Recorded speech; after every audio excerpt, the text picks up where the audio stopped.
Ang hangin sa silid-aralan ng Business Administration Building ay laging may dalang kakaibang pamilyaridad. Ngunit para kay Ricardo Corpus, ito ay tila isang piitan na gawa sa ginintuang hawla.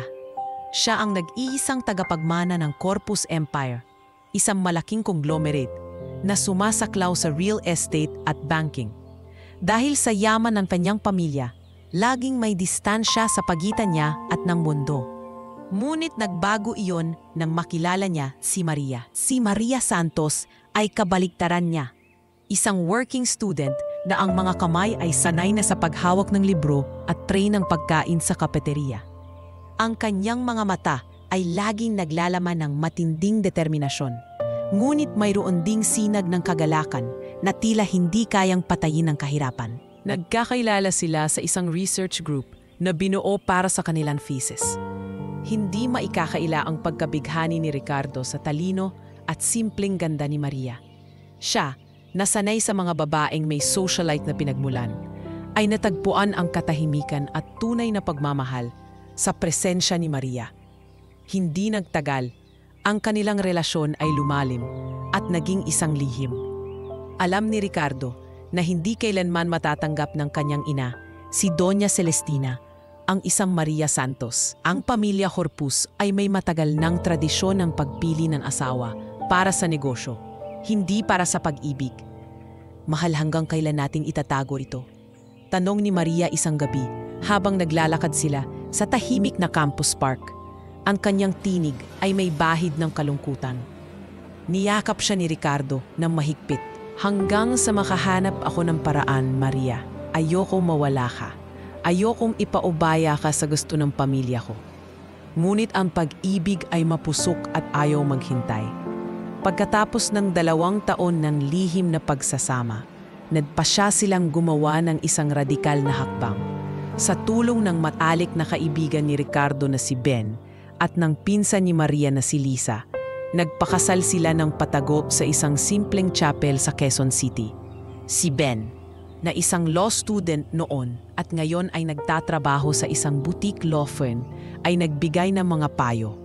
Ricardo, alam mo na ito ang pinakamalaking desisyon mo. Kapag nalaman ito ni Doña Celestina, wala nang balikan. Handa ka ba talagang iwan ang lahat? Nag-aalalang tanong ni Ben, habang pinipirmahan ni Ricardo ang marriage contract. Ang lahat ng iyon ay walang halaga kung wala si Maria. Matigas na sagot ni Ricardo, habang tinitingnan si Maria na nakasuot ng simpleng puting damit, nakangiti sa kanya. Si Lisa, ang pinsan ni Maria, ay umiiyak sa tuwa at takot. Ate Maria, masaya ako para sa iyo. Pero tandaan mo, laban ito. Walang pera ang Corpus na tutulong sa iyo. Babala ni Lisa. Pagkatapos ng kasal, alam ni Ricardo na hindi na niya ito matatago. Kailangan niyang harapin ang kanyang mga magulang, si Don Romulo at Doña Celestina. Isang gabi, dumating siya sa malawak na Corpus Mansion. Ang kanyang puso ay puno ng kaba, ngunit may tapang. Doon sa gitna ng mga mamahaling antigong kagamitan at mga larawan ng kanilang matagumpay na angkan, ipinagtapat niya ang lahat. Tay, Nay, nagpakasal na po ako kay Maria. Mariin niyang sinabi, walang hint ng pag-aalinlangan. Tumahimik ang silid. Tila tumigil ang pag-ikot ng mundo. Si Don Romulo, ang kanyang ama, ay lumingon ng may sakit sa mukha. Ngunit si Doña Celestina, ang matriarka, ay nagbuga ng apoy. Ano? Sigaw ni Doña Celestina. Halos nanginginig ang boses. Isang hamak na tagalinis ng lamesa sa kafeteriya? Pingili mo ang isang babaeng walang pangalan, walang yaman? Para lang sirain ang binuo ng pamilya mo sa loob ng 3 henerasyon. Sinubukan ni Ricardo na magpaliwanag. Hindi niyo po siya kilala, Nay. Siya po ay tapat, matalino, at mahal ko siya. Hindi po tungkol sa yaman ang pag-ibig. Wala kang alam sa mundo, Ricardo, sigaw ni Don Romulo. Ang pag-ibig ay suporta, Ricardo, at wala siyang maibibigay sa negosyo natin. Pumili ka, ngayon din, siya o ang pangalan ng pamilya at ang lahat ng mayroon tayo. Napuno ng matinding kalungkutan ang mukha ni Ricardo, ngunit hindi siya nag-atubiling pumili. Tiningnan niya ang kanyang ina, ang kanyang ama at ang buong pamilya na handang tumalikod sa kanya. Pinili niya si Maria. Pinipili ko si Maria. Kung ang ibig sabihin nito ay tatanggalin niyo ako sa lahat, sige po, kaya ko pong magsimula sa wala. Deklara niya kasabay ng pagtalikod at pag-alis sa Corpus Mansion. Bit-bit lamang ang isang bag na naglalaman ng kanyang mahahalagang personal na gamit. Biglang nagbago ang buhay ni Ricardo. Mula sa pagiging tagamana ng isang imperyo, siya ngayon ay isang simpleng lalaki na kailangan maghanap buhay. Tumiyo sila sa isang maliit na apartment sa Tondo, malayo sa mga pamilyar na luho ni Ricardo. Ang unang linggo ay puno ng pagdududa para kay Ricardo. Ngunit si Maria ang naging kanyang lakas. Kaya natin ito, mahal. Ang mahalaga, magkasama tayo, sabi ni Maria habang naglalagay ng palamig sa lamesa. Naghanap si Ricardo ng trabaho at natanggap siya bilang isang call center agent sa gabi. Si Maria naman, dahil nakapagtapos na siya, ay nagturo sa isang pribadong eskwelahan sa umaga. Ang kanilang buhay ay simple, ngunit puno ng pagmamahalan. Ang bawat gabing sila ay magkasamang naghahanda ng kape bago ang shift ni Ricardo ay tila mas mahalaga kaysa sa lahat ng mamahaling dinner na dati niyang nakasanayan. Ito ang kanilang bagong buhay. Mahirap, ngunit tunay at maligaya. Ang 2 taon ng pagsasama ni Ricardo at Maria ay naging patunay na ang pag-ibig ay kayang manalo laban sa kayamanan at pagtanggi. Sa kanilang maliit na apartment sa Tondo, nabuo nila ang isang tahanan na puno ng init at pangarap. Ngunit sa isang iglap, ang simple at masayang mundo nila ay nasubok ng isang malaking trahedya. Isang hapon, pag-uwi ni Maria mula sa pagtuturo, sinalubong niya si Ricardo ng may matinding ngiti. "Mahal, may balita ako," bulong niya habang magkasama silang nakaupo sa luma nilang sopa. "May dadating na Corpus Junior. Buntis ako, Ricardo." Ang balitang pagdadalang tao ni Maria ay nagdulot ng panibagong kabanata ng kaligayahan. Si Ricardo, na labis na naging emosyonal, ay niyakap ng mahigpit ang kanyang asawa. "Ito na ang pinakamagandang regalo, Maria. Magiging ama na ako, magiging pamilya na tayo, kumpleto na." Sa gitna ng kanilang hirap, ang pagdating ng kanilang magiging anak ay nagbigay ng panibagong lakas at pag-asa. Ngunit ang kaligayahan ay panandalian. Sa 5 buwan ng pagbubuntis ni Maria, nagsimula siyang makaranas ng matinding pagkahilo at lagnat. Sa una, inakala nilang bahagi lang ito ng pagbubuntis. Ngunit nang magsimula siyang mamutla at manghina, nagdesisyon silang magpakonsulta sa klinik. Ang resulta ng mga blood test ay nagpabagsak sa kanila. "Ang iyong asawa ay may aplastic anemia," paliwanag ni Dr. Villanueva, ang doktor na kumonsulta kay Maria. Ang kanyang bone marrow ay huminto sa paggawa ng sapat na blood cells. Ito ay mapanganib, lalo na dahil siya ay nagdadalang tao. Kailangan niya ng agarang gamutan, blood transfusions, at sa kalaunan, maaaring bone marrow transplant. Ang gamutan ay napakamahal, Ricardo. Ang sakit ay tumama sa kanila ng walang babala. Nagsimula silang magbenta ng mga naipong gamit, umasa sa maliit na ipon, at nangutang sa mga kaibigan, kabilang na sina Ben at Lisa. Ngunit ang mga gastusin para sa maintenance at regular na pagsasali ng dugo ay napakalaki at nauubos ang kanilang pera. Isang gabi, habang mahimbing na natutulog si Maria, hindi na kinaya ni Ricardo ang bigat ng problema. Nagdesisyon siyang gawin ang bagay na ipinangako niya sa sarili na hindi na niya gagawin, ang lapitan ang kanyang pamilya. Lihim siyang nagtungo sa Corpus Mansion. Sa labas ng malawak na tarangkahan, pinigilan siya ng security guard na si Mang Jess na dating kaibigan niya. "Sir Ricardo, bawal po kayo dito. Utos po ni Doña Celestina." Mahinang sabi ni Mang Jess. "Hayaan mo ako, Jess. Hindi ako aalis hanggat hindi ko nakakausap ang nanay ko. Buhay ng mag-ina ko ang nakataya." Pakiusap ni Ricardo. Ang kanyang boses ay nanginginig. Sa huli, pinayagan siyang makapasok. Hinarap ni si Doña Celestina sa kanilang lounge. Sa halip na awa, galit at pagkasuklam ang sinalubong sa kanya ng kanyang ina. "Hindi ka na bahagi ng pamilyang ito, Ricardo. Bumalik ka rito dahil wala ka ng pera? Sa tingin mo, matutulungan ko ang babaeng pumili na sirain ang kinabukasan mo?" Malamig na sabi ni Doña Celestina. Nay, pakiusap, nagmamakaawa ako. Kung ayaw niyo pong tulungan ako, sana po ay tulungan niyo na lang ang apo niyo. Hindi pa po isinisilang, pero naghihirap na po ang ina niya. Halos lumuhod si Ricardo. Wala akong apo sa babaeng iyan. Ang tangi ko lang apo ay magiging anak mo sa babaeng may class. Sumigaw si Doña Celestina, sabay banta. Huwag ka nang magpakita rito, Ricardo. O sisiguraduhin kung wala ka nang babalikan pa, kahit sa mga kaibigan mo. Nang bumalik si Ricardo sa apartment, sugatan ang kanyang pagkatao at balisa ang kanyang isip. Hindi niya alam kung ano pa ang gagawin. Ngunit hindi pa tapos ang plano ng mga korpus. Kinabukasan, habang nasa break time si Ricardo, sa call center, nilapitan siya ni Abogado Reyes, ang matagal ng legal counsel ng pamilya Corpus. Sa isang pribadong silid, inilatag ni Abogado Reyes ang isang proposal, isang malaking alok na nakalagay sa isang makapal na envelope. Heto ang ultimatum ng pamilya Corpus, Ricardo.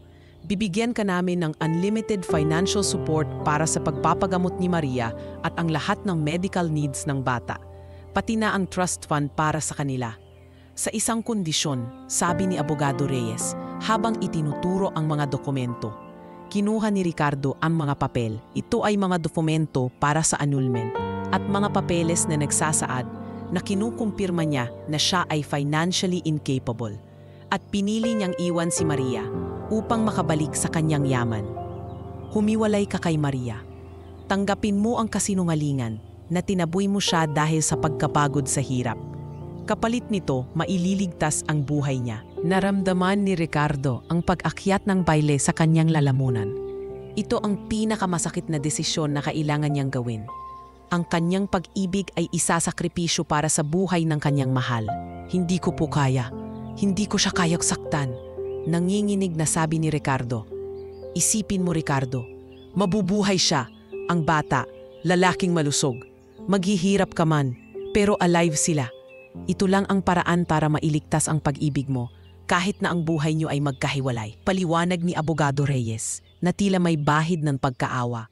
Matapos ang 3 araw ng walang tulog at labis na pag-isip, buong pait na pumirma si Ricardo sa mga papeles ng annulment at sa mga affidavit na nagsasabing siya ay nang iwan. Pagdating niya sa kanilang apartment, ang kanyang puso ay tila nadurog. Kailangan niyang magpanggap. Hinarap niya si Maria na naghahanda ng simpleng hapunan. Maria, aalis na ako. Mahina ngunit matigas niyang sabi habang pilit niyang pinapalabas na wala siyang pakialam. Anong pinagsasabi mo, Ricardo? May shift ka pa mamaya ah? Naguguluhang tanong ni Maria. Ayoko na, Maria. Pagod na ako sa buhay na ito. Hindi ko kaya ang hirap. Ang totoo, hindi ako nababagay sa hirap. Ang yaman ko ang buhay ko. Hindi ako pwedeng mabuhay sa tondo kasama ang isang guro. Kailangan kong bumalik sa Corpus at sa yaman ko. Buong pait niyang sinabi ang kasinungalingan na hindi man lang tiningnan si Maria sa mata. Ang mga salita ay tila mga shrapnel na tumama sa puso ni Maria. Siya ay nanlamig at namutla, hindi makapagsalita. Huwag kang mang-alala, may iniwan akong pera sa bangko. Sapat para sa iyo at sa bata. Pero wag mo na akong hanapin pa. Tapos na tayo. Dagdag pa ni Ricardo at mabilis siyang lumabas ng pinto. Iniwan ang kanyang mundo, ang kanyang pag-ibig at ang kanyang sarili sa likod ng pinto ng apartment. Ang pag-iyak ni Maria ang huling tunog na binitbit niya sa kanyang pagtalikod. Ang kanyang sakripisyo ay magsisilbing isang lihim na sumpa na dadalhin niya sa loob ng 1 dekada. Ang mga salita ni Ricardo ay tumagos sa kaibuturan ng kaluluwa ni Maria. Nag-iwan ng matinding sakit at pagtataka.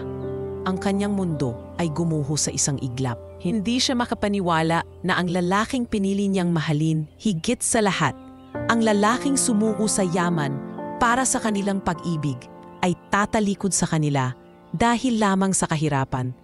Ang kanyang pag-iyak ay napalitan ng panginginig na galit at matinding kalungkutan. Hindi totoo yan. Hindi mo gagawin yan sa akin, Ricardo. Bulong niya habang nakatitig sa pintong isinara ni Ricardo. Ngunit walang sumagot. Sinubukan siyang tulungan at pakalmahin ng kanyang pinsan na si Lisa. na agad pumunta sa apartment matapos siyang tawagan ni Ben na nakahuli sa pag-alis ni Ricardo. Si Ben, na alam ang tungkol sa mga dokumento at ultimatum ng mga korpus, ay piniling manahimik upang maprotektahan ang lihim ni Ricardo at ang kaligtasan ni Maria. Hindi niya kayang sirain ang huling sakripisyo ng kaibigan. Ate Maria, tumawag si Ben. Wala na raw si Ricardo. Kailangan nating maging malakas para sa sarili mo at sa bata, mahinahong sabi ni Lisa habang inaalalayan si Maria sa kama. Wala na akong lakas, Lisa. Paano ko mabubuhay ang batang ito kung ang ama niya'y pinili ang luho at iniwan kami dahil lang sa wala kaming pera? Humihikbing tanong ni Maria. Ngunit sa gitna ng kanyang kawalan ng pag-asa, naramdaman niya ang sipa ng bata sa kanyang sinapupunan. Sa sandaling iyon, nagdesisyon siyang bumangon. Hindi siya pwedeng bumigay. Kailangan niyang mabuhay para sa kanyang anak. Makalipas ang ilang buwan, sa gitna ng matinding sakit at pag-iisa, dumating ang araw ng panganganak ni Maria. Dinala siya ni Lisa sa isang pampublikong ospital. Sa tabi niya, si Sarah, ang kanyang matalik na kaibigan at nurse sa ospital, ang tumulong sa kanya sa panganganak. Sige pa Maria, iyan na, konting-konti na lang. Paghihikayat ni Sarah. Isinilang ni Maria ang isang malusog na babae. Pagtingin niya sa sanggol, nakalimutan niya ang lahat ng sakit. Nakita niya ang isang bahagi ni Ricardo sa mukha ng kanyang anak. Ang mga mata nito ay may malaking pagkakahawig sa mata ng ama. Pinangalanan niya itong Rica, hango sa pangalan ni Ricardo. Mabuti na lang, malusog siya. Kailangan mo nang magpagaling, Maria. Sabi ni Sarah, habang inaayos ang bata. Nakakakuha ka ng regular na transfusion. Mukhang may nagbabayad na anonymous donor sa'yo. Alam mo ba? Napakalaki ng trust fund na inilaan. Sapat na para sa panganganak at maintenance mo. Napailing si Maria. Alam niyang si Ricardo lang ang may kakayahang gawin iyon. Ang kanyang pagtalikod ay hindi lubos, ngunit hindi pa rin ito maalis ang galit na nadarama niya. Pagkatapos ng panganganak, nagdesisyon si Maria na tuluyan ng putulin ang lahat ng koneksyon kay Ricardo at sa Maynila. Ayaw niyang makita ni Ricardo ang bata, lalo na kung gagamitin niya ito upang manira ng kanyang kalooban. Kailangan niyang magsimula sa isang lugar na walang anino ng pamilya Corpus. Lumipat siya sa probinsya ng Batangas, sa isang tahimik na bayan kung saan tumira ang kanyang tiyahin na si Aling Elena, isang simpleng farmer na may malaking puso. Si Aling Elena at ang kanyang asawa, si Mang Tonyo, ay malugod na tinanggap si Maria at ang sanggol. Huwag kang mag-alala, Ija. Dito, ligtas kayo. Wala kang dapat alalahanin. Tutulungan ka namin, pangako ni Aling Elena, habang inihahanda ang silid tulugan ni Maria. Doon, nagpursige si Maria. Habang lumalaki si Rica, pinagtuunan niya ng pansin ang pagpapalaking rito ng may pagmamahal at pagtuturo. Ipinagpatuloy niya ang pagtuturo sa isang pampublikong paaralan sa bayan. Sa gabi, upang madagdagan ang kanilang kita, nagtayo siya ng isang maliit na tutorial center sa labas ng bahay ni Aling Elena. Naging kilala siya sa bayan bilang Teacher Maria, isang guro na matalino, mapagmahal at dedikado. Si Rica ay lumaki bilang isang masayahin at matalinong bata. Si Maria, sa kabilang banda, ay naging matatag at independent.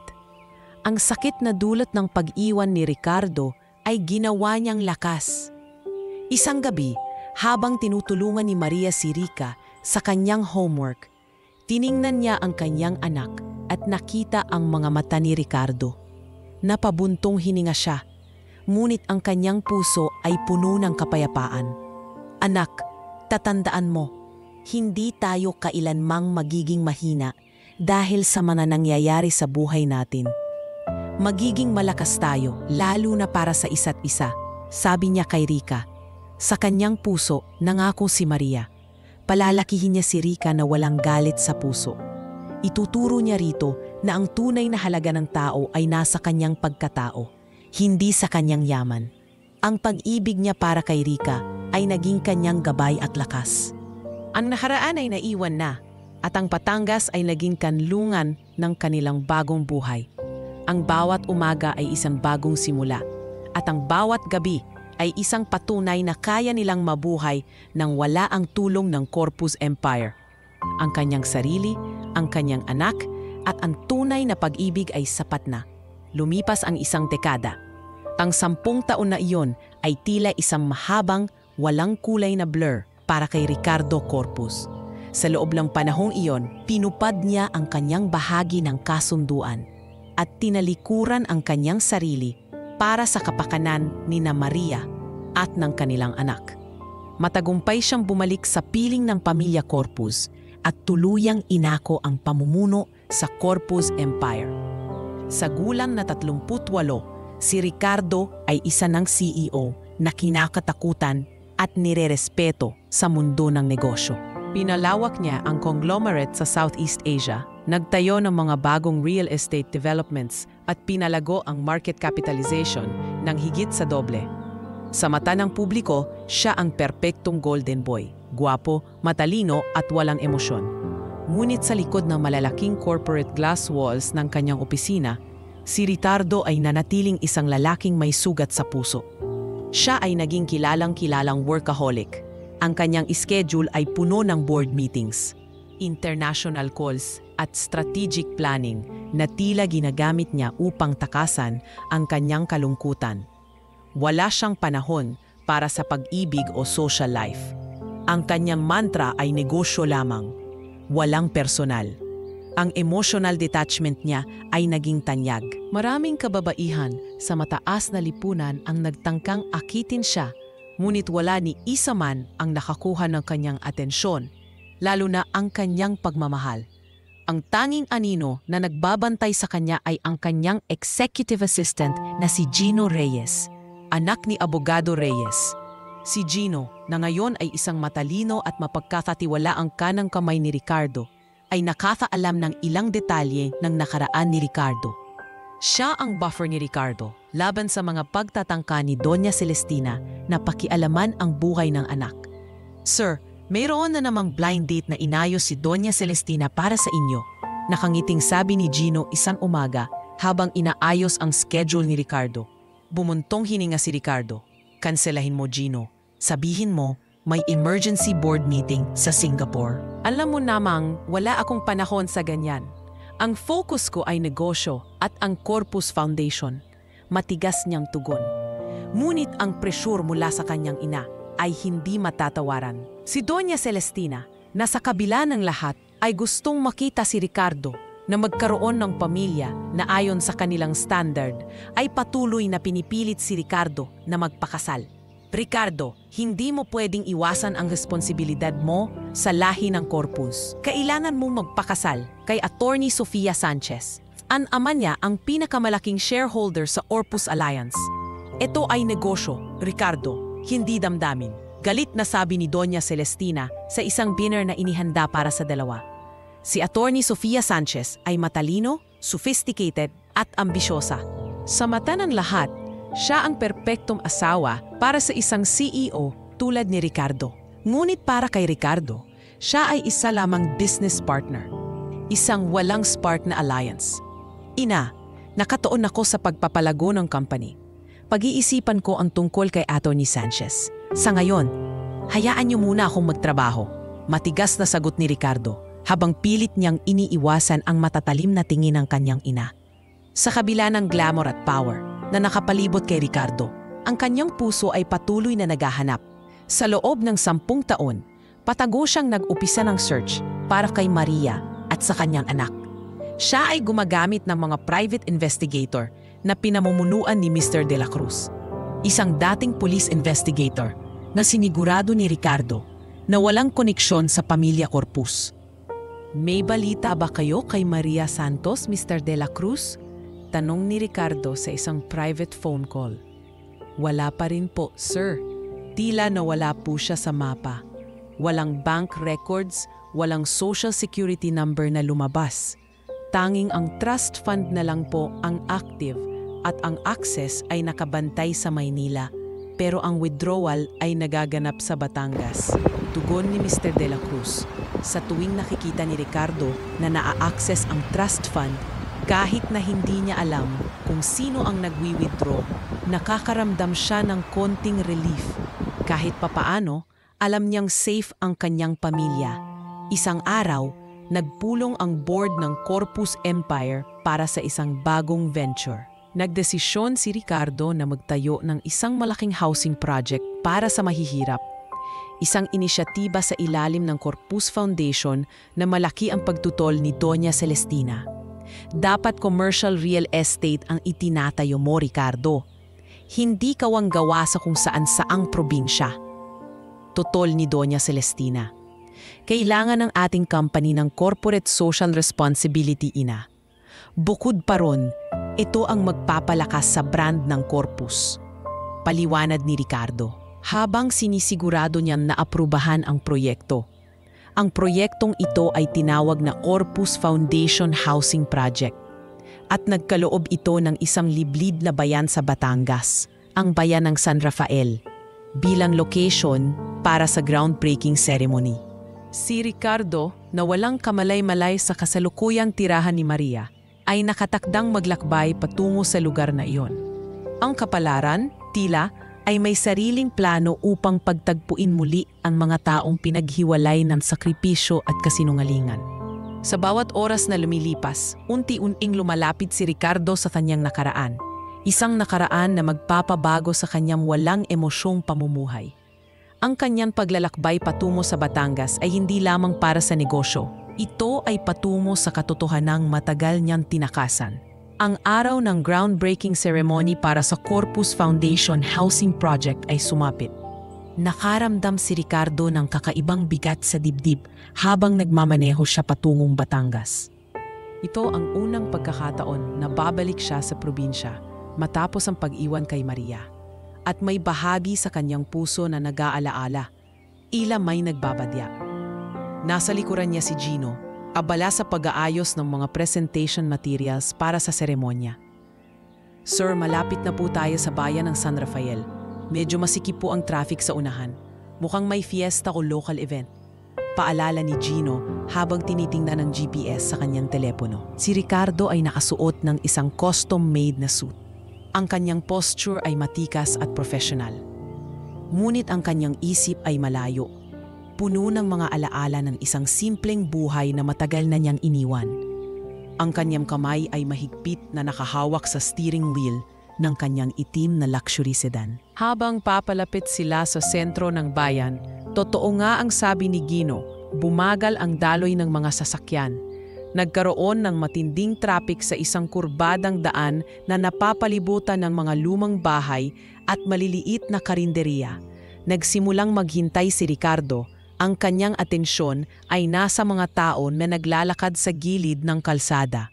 Maya-maya, may nakita siyang isang babae. Siya ay payat, nakasuot ng simpleng damit at may buhat na isang batang babae na mga 10 taong gulang.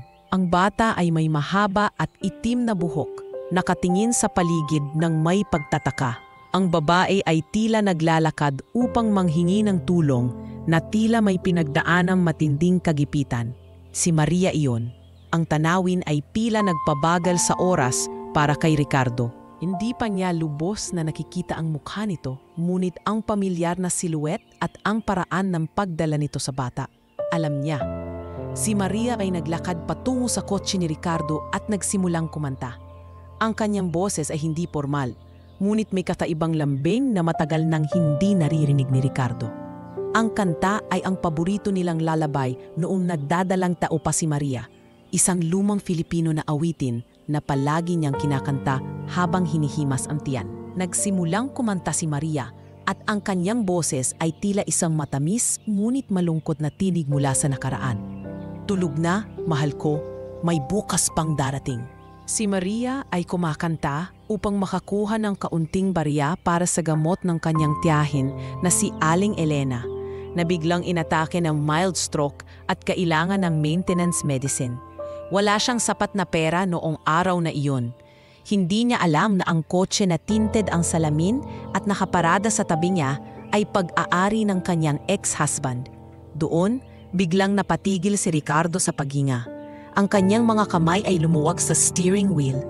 Nakaramdam siya ng isang matinding surge ng emosyon, takot, regret at matinding pagmamahal. Ang kanyang katawan ay nanginginig at ang kilabot ay umakyat mula sa kanyang spine hanggang sa kanyang ulo. Nakilala niya ang boses. Ito ang boses ng babaeng sinabi niyang pinili niya ang pera kaysa sa pag-ibig. Unti-unti, binuksan ni Ricardo ang electric window ng kotse. Nakita niya ang babae. Walang dudang si Maria ito. Mas payat, may mga linyang nagpapakita ng pagod at hirap sa mukha. Ngunit ang mga mata nito ay nanatiling matatag. At ang bata, nakita niya ang kanyang sarili sa mukha ng bata. Ito ang kanilang anak, si Rica. Ang bata, si Rica, ay huminto sa pag-inom ng tubig sa kanyang tumbler at tumingin sa CEO na nakasakay sa mamahaling kotse. Hindi na nakapagsalita si Ricardo. Ang kanyang lalamunan ay tila natuyo. Si Gino, na abala sa likuran, ay nagtaka sa biglaang panghinto. Si Ricardo, anong problema? Ba't tayo tumigil? May medical emergency ba? Tanong ni Gino habang tinitingnan ang babae at ang bata. Walang sagot si Ricardo. Nananatili siyang nakapako. Ang kanyang mga mata ay nanlalaki sa pagkamangha at takot. Ang babaeng puong tapang na kumakanta sa gilid ng palsada, ang ina ng kanyang anak, ay nakatayo sa harap ng kanyang kotse. Ang kanta ay huminto. Tiningnan ni Maria ang lalaking nakaupo sa loob ng kotse. Ang mga mata ni Maria ay nanlaki. Ang mga mata ni Ricardo ay nagpapahayag ng desperation at recognition. Ang pangyayari na nag-udyo sa title ng kwento ay naganap. Ang CEO na walang emosyon ay nanginginig sa shock. At ang babaeng iniwan niya ay nakita niya. Sa sandaling iyon, ang 10 taong kasinungalingan ay nagwakas. Ang buhay na binuo ni Ricardo sa loob ng isang dekada ay gumuho sa isang pamilyar na tinig at isang tingin. Si Maria, na laging matapang, ay hindi nag-atubili. Tumingin siya kay Ricardo nang may lamig at galit na tila isang estranghero. Sinara niya ang kanyang wallet at nagpasya siyang umalis at hanapin ang ibang daan. Hindi niya kailangan ang awa ng lalaking ito. Ngunit bago pa siya makalayo, biglang binuksan ni Ricardo ang pinto ng kotse. Tila robot na gumagalaw. Maria, huwag kang umalis, pakinggan mo ako. Hindi ito ang ibig kong sabihin. Hindi ito ang gusto ko. Ang biglaang paghaharap ay tila isang matinding clash sa gitna ng mataong kalsada. Ang mga tao ay nagsimulang tumingin at si Gino ay natigilan sa kanyang kinauupuan. Ang kanyang amo, ang tanyag na CEO na si Ricardo Corpus, ay sumisigaw sa isang babaeng kumakanta sa gilid ng kalsada. Ang mundo ay nagbago. Hindi na ito ang corporate at malungkot na buhay ni Ricardo. Ito na ang melodrama ng pag-ibig at sakripisyo. Ang oras para sa katotohanan ay dumating. Ang kwento ay kailangan ng magbago at umangat mula sa simula ng muli nilang pagkikita. Ang paghaharap na ito ay ang simula ng pagbabago at wala nang balikan pa sa buhay na binuo niya sa loob ng 10 taon, sa gitna ng kurbadang daan na puno ng kaba at pagkataranta si Gino. Habang ang mga driver sa likuran ay nagbubusinahan, si Ricardo, sa isang bihirang sandali, ay tuluyan ng binaliwala ang kanyang CEO image. Si Maria, habang buhat si Rica, ay nanatiling matigas at malamig. Huwag kang lumapit sa amin, Ricardo. Wala tayong dapat pag-usapan. Matigas na sabi ni Maria, habang pilit niyang pinapalayo si Rica sa kinaroroonan ng lalaki. Hindi sumuko si Ricardo. Nakita niya ang grief at hatred sa mga mata ni Maria at alam niyang kailangan niyang gawin ang pinakamahirap na bagay, ang ipaliwanag ang 10 taon ng pagdurusa at kasinungalingan. Maria, pakiusap. Bigyan mo ako ng kahit 5 minuto lang. Wala akong balak na saktan ka o si Rica. Kailangan kong ipaliwanag kung bakit ako umalis. Hindi dahil sa ayaw ko sa kahirapan, kundi dahil kailangan kitang iligtas. Desperado niyang pakiusap. Sa tulong ni Gino na mabilis na kumilos upang harapin ang mga traffic enforcer, na iparking nila ang kotse sa gilid ng kalsada. Niyaya ni Ricardo si Maria sa isang tahimik na corner ng karinderya ni Aling Puring, isang kapitbahay ni Aling Elena na malapit sa pinangyarihan. Hinarap ni Maria si Ricardo. Ang kanyang puso ay puno ng matinding galit. Iligtas? Sinong niloloko mo, Ricardo? Kinuha mo ang lahat ng pagmamahal ko, ang tiwala ko, at sinabi mong mas mahal mo ang pera. Huwag mo akong gawing tanga. Nagsimulang magpaliwanag si Ricardo. Ang kanyang tinig ay nanginginig sa emosyon. Alam ko kung ano sinabi ko, Maria. Iyon ay kasinungalingan. Ito ang totoo. Inilabas niya mula sa kanyang briefcase ang isang envelope. Ibinigay niya rito ang mga kopya ng medical records ni Maria noong nagdadalang tao siya, ang diagnosis ng aplastic anemia, at ang mga financial documents na nagpapakita ng isang malaking transfer ng pera mula sa corpus na nakatali sa isang annulment agreement. Ang nanay ko, si Doña Celestina, binigyan niya ako ng ultimatum. Pumili ako, mamamatay ka dahil sa sakit na walang gamot o mabubuhay ka kasama ang bata. Ngunit iiwanan kita at ipapasa ang kasinungalingan na pinaboy kita. Kung hindi ko ginawa iyon, hinding-hindi ako tutulungan ng corpus at wala akong paraan para tustusan ang pagpapagamot mo. Pinili kong maging kontrabida, Maria, para lang mabuhay kayo. Ipinakita niya rin kay Maria ang annulment documents na nagpapatunay na ang kanilang kasal ay pinawalang bisa dahil sa isang fabricated na dahilan, na financially incapable siya at pinili niyang bumalik sa wealth. Basahin mo. Ang lahat ng medical bills at ang trust fund para kay Rica ay galing dito. Nagpanggap akong umalis para mabuhay ka, Maria. Ito ang katotohanan. Mariin niyang sabi, habang hindi niya kayang pigilan ang pagluha. Tiningnan ni Maria ang mga dokumento. Ang kanyang mga mata ay nagbabasa ng medical diagnosis at mga numero ng financial aid. Ang diagnosis ay nagdulot ng lamig sa kanyang katawan, aplastic anemia. Kung totoo ito, ang kanyang sakit ay life-threatening noong panahong iyon. Ang kanyang galit ay unti-unting napalitan ng pagdududa, ngunit hindi pa rin niya lubos na matanggap. Madali lang gumawa ng mga peking dokumento, Ricardo. Paano ako maniniwala sa iyo? 10 taon na kong nagdusa at nagtanim ng galit. At ngayon sasabihin mong lahat ng iyon ay para sa akin? Hihikbing tanong ni Maria. Nagsimulang maglaro si Rica sa isang swing sa tabi ng karinderya ni Aling Puring. Si Maria, sa gitna ng confusion, ay nagdesisyon na huwag munang paniwalaan ang kanyang dating asawa. Kailangan kong ibiripika ito, Ricardo. Kailangan kong malaman ang katotohanan. Hindi ako basta-basta magpapadala sa salita mo. Iningi niya ang tulong ng kanyang pinsan na si Lisa, na ngayon ay isang abogado sa Maynila. Sinabihan niya si Ricardo na magpadala ng lahat ng official records kay Lisa para biripikahin. Sige, Maria, ibibigay ko ang lahat ng documents kay Lisa. Gawin mo ang lahat para maniwala ka. Ang kailangan ko lang ay hayaan mo akong makita si Rica. Hayaang matabawi man lang ako sa inyo. Hinding-hindi ko na kayo aalisin sa paningin ko. Ito ang pangako mo, Maria. Buhay ko ang kapalit. Pangako ni Ricardo. Ang kanyang mga mata ay nagpapakita ng matinding sincerity. Napabuntong hininga si Maria. Ang kanyang puso ay nakaramdam ng isang bahagyang relief. Ngunit ang damage ay nagawa na. Hindi siya handang magpatawad, ngunit handa siyang makinig. Alam niya na ang mga mata ni Rica ay tila refleksyon ng mga mata ni Ricardo at hindi niya ito maikakaila. Hintayin mo ang resulta ng verification ni Lisa. Kung totoo ang sinasabi mo, pag-uusapan natin ang tungkol sa bata. Pero huwag kang aasa na babalik pa tayo sa dati, Ricardo. Ang sakit ay napakalalim na at huwag kang aalis sa Batangas habang wala pa ang desisyon ko. Matigas na utos ni Maria. Si Ricardo ay pumayag. Alam niyang ito ang huling pagkakataon na mapatunayan niya ang kanyang pag-ibig. Sa sandaling iyon, tiningnan niya ang kanyang anak si Rica, na masayang naglalaro. Alam niya na ang kanyang sakripisyo ay nagbunga. At ngayon, ang oras ay dumating para harapin ang consequences ng kanyang lihim. Ang unang hakbang, ang pagsasabi ng katotohanan ay tapos na. Ang susunod na hakbang ay ang pagkuha ng kapatawaran. Isang bagay na alam niyang aabutin ng mahabang panahon. Sa isang iglap, nagbago ang mga priority ni Ricardo. Ang groundbreaking ceremony ay ipinasa niya kay Gino at sa mga local manager, at siya mismo ay nagpasyang manatili sa San Rafael, Batangas. Nagrenta siya ng isang maliit na cottage malapit sa bayan upang masunod ang utos ni Maria.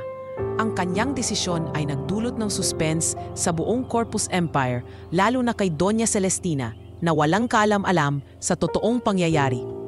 Si Maria, habang naghihintay sa verification ni Lisa, ay nagdesisyong hayaan si Ricardo na makita si Rica, ngunit sa kondisyong magpapanggap si Ricardo na isang kaibigan lamang. Ayaw niyang biglain ang kanyang anak sa katotohanan. Isang hapon, pumunta si Ricardo sa bahay ni Aling Elena at doon, formal na ipinakilala ni Maria si Rica sa kanya. Si Rica, na ngayon ay 10 taong gulang, ay matalino at mapagtanong. Rica, ito si Mr. Ricardo. Isa siyang lumang kaibigan namin ng mama mo. Malumanay na sabi ni Maria. Ngunit ang mga mata ni Rica ay nakapako kay Ricardo. Siya ay may pagka-inosenteng nagtanong, bakit po kayo kamukha ng picture ko sa album ni Mama? Ang mga mata niyo po halos pareho. Napatigil si Ricardo. Ang tanong ay isang balaraw na tumama sa kanyang puso. Ang simpleng pagpuna ng bata ay nagdulot ng malaking emosyon. Pilit siyang umiti. Siguro, standard lang ang mukha ko, little one. Pero magaling akong maglaro ng chess. Gusto mong subukan? Maingat niyang tanong. Sa sumunod na mga araw, bumugol si Ricardo ng oras kasama si Rica.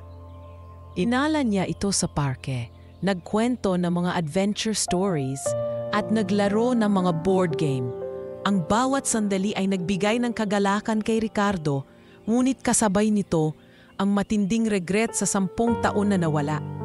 Samantala, sa Maynila, nagtataka si Gino sa biglaang pagbabago sa priorities ni Ricardo. Dahil sa pag-uugali ni Ricardo na tila di mapakali at ang madalas nitong phone call sa Batangas, nagsimulang mag-imbestiga si Gino. Lihim siyang nagtungo sa Batangas upang bisitahin ang amo niya. Doon, nakita niya si Ricardo na masayang naglalaro ng soccer kasama si Rica at nakikipag-usap ng mahinahon kay Maria sa labas ng bahay ni Aling Elena. Kinumpirma niya ang kanyang hinala nang makita niya ang birth certificate ni Rica sa mga naiwang dokumento sa opisina ni Ricardo. Kaya pala, siya pala si Maria, ang babaeng sinabi ni Doña Celestina na social climber at disaster. Bulong ni Gino sa sarili. Hinarap niya si Ricardo ng pribado. Sir, alam ko na. Alam ko na siya si Maria at ang bata ang inyong anak. At alam ko na kung bakit kayo umalis noon. Ang mga medical records, ang annulment, napakagat-labi si Ricardo. Alam niyang hindi na niya maitatago ang lahat kay Gino. Umamin siya at ipinaliwanag ang lahat ng detalye tungkol sa ultimatum ni Doña Celestina. Naunawaan ni Gino ang bigat ng lihim at ang sakripisyo ng kanyang amo. Sir, dapat malaman ni Maria ang lahat. Ang pagmamahal mo sa kanya ay totoo at ito ang pinakamalaking sacrifice na nakita ko. Sabi ni Gino. Upang mapanatiling normal ang presensya ni Ricardo sa bayan, nagdesisyon si Maria na maghanda ng isang hapunan upang pasalamatan si Ricardo sa pagtulong nito sa mga tao sa bayan sa pamamagitan ng foundation. Tinulungan siya ni Aling Elena at ng kapitbahay na si Aling Puring sa pagluluto ng mga lokal na pagkain. Maraming salamat po, Mr. Ricardo, sa pagbisita ninyo. Ang pagdating niyo po ay nagdulot ng bagong pag-asa sa amin, masayang sabi ni Aling Puring. Habang naghahapunan sila, nagkaroon ng sapat na lakas si Maria. Tiningnan niya si Rica na masayang kumakain ng kaldereta na luto ni Aling Elena. Alam niyang hindi niya maaaring ipagkait ang katotohanan sa bata, lalo na ngayong nagsisimula na itong makita ang koneksyon. Matapos ang hapunan, niyaya ni Maria si Rica sa labas, habang nakatayo si Ricardo malapit sa kanila. Rica, anak, may gusto akong sabihin sa iyo. Kailangan mo maging handa at makinig sa akin, malumanay na sabi ni Maria. Tumingin si Rica sa kanyang ina. Ano po iyon, Mama? Huminga ng malalim si Maria. Tiningnan niya si Ricardo na ngayon ay puno ng anxiety. Ang totoo, anak. Si Mr. Ricardo, siya ang papa mo. Siya ang papa mo na matagal nang nawawala at mahal na mahal ka niya. Nakatitig lamang si Rica kay Ricardo na ngayon ay lumuluha. Tumakbo si Rica patungo kay Ricardo at niyakap siya ng mahigpit. Papa, hindi po pala kayo stranger. Napuno ng matinding kaligayahan si Ricardo. Ang pagyakap na iyon ay tila nagpagaling sa sugat ng 10 taon. Ang pag-amin ni Maria ay nagbigay ng panibagong pag-asa. Ang melodrama ay nagiging isang reunion na. Ngunit ang mga hamon ay darating pa, lalo na mula sa Maynila. Ang pagpapalalim ng relasyon ni Rica at Ricardo ay ang bagong lakas na gagamitin ni Ricardo sa paparating na laban. Ang masayang pagkikita ni Ricardo at Ricaro ay hindi nagtagal dahil ang balita tungkol sa pananatili ni Ricardo sa Batangas ay mabilis na nakarating sa Maynila. Ang mga tsismis sa Corpus Empire ay kumalat ng mabilis. Ang CEO ay hindi umuwi mula sa groundbreaking at tila nakikipag-ugnayan sa isang babaeng taga-probinsya. Si Gino, na ngayon ay tapat na confidant ni Ricardo, ay nahihirapan na itago ang katotohanan, lalo na kay Doña Celestina. Sa isang iglap, dumating si Doña Celestina sa Batangas. Walang abiso, dala ang matinding galit. Pinaalis niya ang driver niya, si Mang Dino, at siya mismo ang nagtungo sa cottage na inuupahan ni Ricardo. Sinundan ng kanyang personal bodyguard na si Hector. Hinarap niya si Ricardo ng may matinding pagkasuklam. Ricardo, ano ang ginagawa mo rito? Hindi ka na nagpaparamdam. Nagtatago ka ba sa babaeng ito? Ang babaeng sumira sa reputasyon mo 10 taon na ang nakararaan. Ano na naman ang drama ito? Sigaw ni Doña Celestina habang nag-iingat na hindi mapansin ng mga kapitbahay. Sinubukan ni Ricardo na ipaliwanag ang katotohanan tungkol sa ultimatum at ang sakit ni Maria, ngunit hindi nakinig si Doña Celestina. Wala akong pakialam sa mga excuses mo. Ang kailangan mo ay bumalik sa Maynila, magpakasal kay Sofia at ituon ang atensyon mo sa Corpus Alliance. Kung hindi mo titigilan ang paglapit sa babaeng iyan, sisiguraduhin kong babawiin ko ang lahat ng ipinundar ko sa iyo at sisirain ko ang reputasyon mo sa harap ng board. Mawawala ang Corpus Foundation, pati na ang projects mo. Mariing banta ni Doña Celestina. Ang banta niya ay hindi lamang tungkol sa pera, kundi tungkol din sa karera ni Ricardo. Kasabay nito, si Attorney Sofia Sanchez, na nalaman ang tungkol sa pananatili ni Ricardo sa Batangas, ay nagdesisyon na gumawa ng sarili niyang hakbang. Nakarating siya sa San Rafael, kasama ang kanyang personal assistant na si Miss Torres, at hinarap niya si Maria sa harap ng tutorial center nito. Si Sofia ay profesional, ngunit malamig at matigas. Ikaw ba si Maria Santos? Ako si Attorney Sofia Sanchez, ang fiancé ni Ricardo Corpus. Matapang na panimula ni Sofia, habang tinitingnan si Maria ng may panghahamak. Nagulat si Maria, ngunit hindi nagpakita ng takot. Hindi ko alam na engaged na pala siya. Hindi niya iyon binanggit sa akin. At fiancé, sa pagkakaalam ko, business partner lang kayo? Ano ang kailangan mo sa akin? Ang kailangan ko ay umalis ka sa buhay niya. Nakita ko ang background check mo. Isang school teacher na nabuhay sa awa ng mga relative at donations mula sa isang trust fund. Ang lalaking iyon ay akin, Maria. Kailangan niya ng asawang may class at status para sa Corpus Empire. Hindi isang probinsyana na kumakanta sa kalsada. Kung mahal mo talaga siya, iwan mo na siya. O sisiguraduhin kong legal na sisirain ko ang pangalan mo rito sa bayan at aalisin ko ang lahat ng financial support na ibinigay niya sa iyo. Malakas na babala ni Attorney Sofia na sinigurado niyang naririnig ng mga kapitbahay. Ang mga salita ni Sofia ay nagdulot ng sakit kay Maria. Ngunit hindi niya kahayaang saktan ang kanyang pamilya, lalo na si Rica. Makakapagpadala ka ng private investigator at sisirain mo ang reputasyon ko. Attorney Sanchez, pero hindi mo kailanman kayang bilhin ang pagmamahal. Ang anak ko ay may karapatan sa kanyang ama at hindi ko hahayaang saktan mo siya. Hindi ako natatakot sa status mo o ng pamilya mo. Kung gusto mo ng laban, labanan tayo. Pero tandaan mo, I have the truth on my side. Matapang na hinarap ni Maria si Sofia. Ang kanyang tinig ay may matinding determinasyon. Dahil sa banta ni Doña Celestina at ni Sofia, kinailangang kumilos ni Ricardo. Ngunit hindi niya ito ginawa ng nag-iisa. Lihim siyang nakipag-ugnayan kay Gino. Gino, kailangan kong malaman ang bawat galaw ni nanay at ni Sofia. Sa tingin ko, may inihanda silang legal move laban sa akin. Gamitin mo ang lahat ng resources na mayroon tayo, ngunit discreet. Utos ni Ricardo sa telepono. Si Gino, na loyal kay Ricardo, ay nagsimulang magbigay ng information leak tungkol sa mga corporate plan ni Doña Celestina at ang mga legal strategy ni Sofia. Nalaman niya na inihahanda ni Doña Celestina ang mga dokumento upang kwestiyon ang mental capacity ni Ricardo na mamuno sa company dahil sa emotional distress nito sa Batangas. Sa gitna ng laban, lalong lumalim ang ugnayan ni Ricardo at Maria. Nagdesisyon si Ricardo na ipagpatuloy ang paghahanda ng legal action upang permanently na invalidate ang annulment at ipahayag ang katotohanan sa publiko. Ang hamon ni Doña Celestina at attorney Sofia ay naging catalyst para kay Ricardo upang tuluyan ng ipaglaban ang kanyang pamilya at ang kanyang pag-ibig. Wala na siyang pakialam sa yaman. Ang kailangan niya ay ang katotohanan. Ang laban ay nagsisimula na at ang battleground ay ang korte.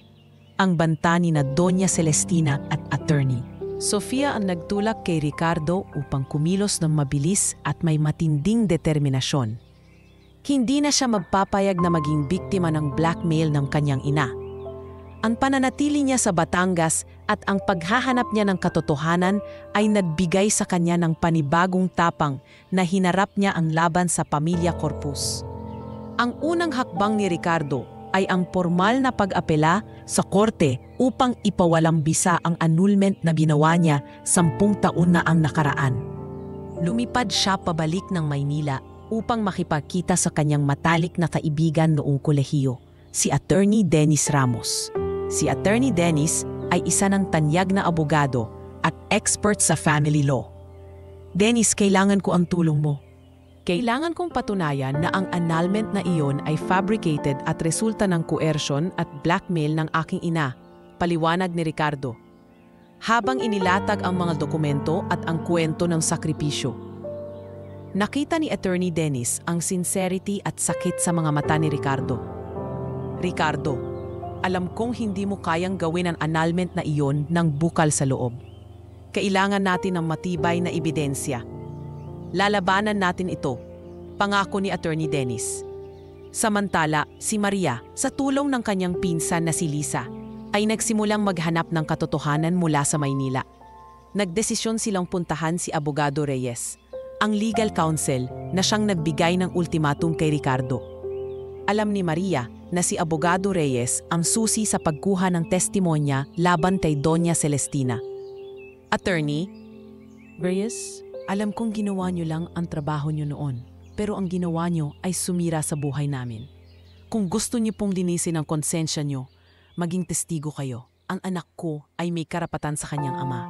At kailangan naming patunayan na fabricated ang annulment na iyon. Pakiusap ni Maria, kasama si Lisa. Sa una, nag-aatubili si Abogado Reyes na natatakot sa power ni Doña Celestina. Ngunit dahil sa tindi ng pressure ni Maria at Lisa at dahil sa alam niyang mali ang ginawa nila, nagbigay siya ng hint kung saan mahahanap ang crucial evidence.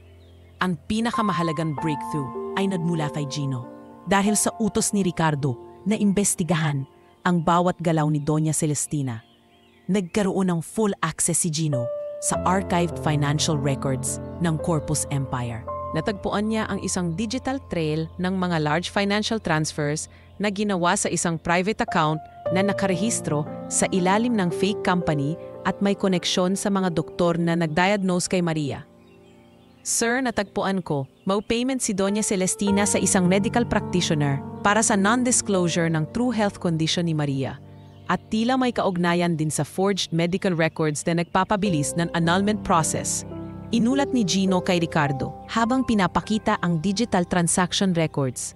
Ang ebidensya ay nagpapatunay na hindi lang si Ricardo ang na-blackmail, kundi ginamit din ni Doña Celestina ang kanyang influence upang manipulate ang mga medical records ni Maria. Upang lalong mapabilis ang paghihiwalay, ito ang smoking gun na kailangan ni Ricardo at attorney Dennis. Dahil sa matinding ebidensya at banta ni Attorney Dennis, na ipapakulong si Abogado Reyes dahil sa pakikipagsabuatan sa coercion. Tuluyan nang umamin si Abogado Reyes. Nakipagkita siya kay Attorney Dennis at nagbigay ng sworn testimony tungkol sa blackmail ni Doña Celestina kay Ricardo. Sinabi sa akin ni Doña Celestina na sisirain niya ang karera ko kung hindi ko ipipilit kay Ricardo ang annulment. Umamin si Abogado Reyes habang nakita niya ang pagkakataong linisin ang kanyang pangalan. Samantala, nang malaman ni Attorney Sofia ang biglaang pag-amin ni Abogado Reyes at ang paglabas ng matitinding ebidensya, lalo na ang digital trail na natuklasan ni Gino, alam niyang game over na. Ang kanyang alliance sa Corpus Empire ay purely business at ayaw niyang masira ang kanyang legal career sa isang kaso na sure loss. Agad siyang lumapit kay Ricardo at nagbitiw ng salita. Ricardo, I'm withdrawing sa lahat ng legal claims ko. Ang engagement natin ay null and void. Hindi ko gugustuhin na masira ang pangalan ko dahil sa kaso ng blackmail ng nanay mo. Magsama na kayo ni Maria. I wish you well.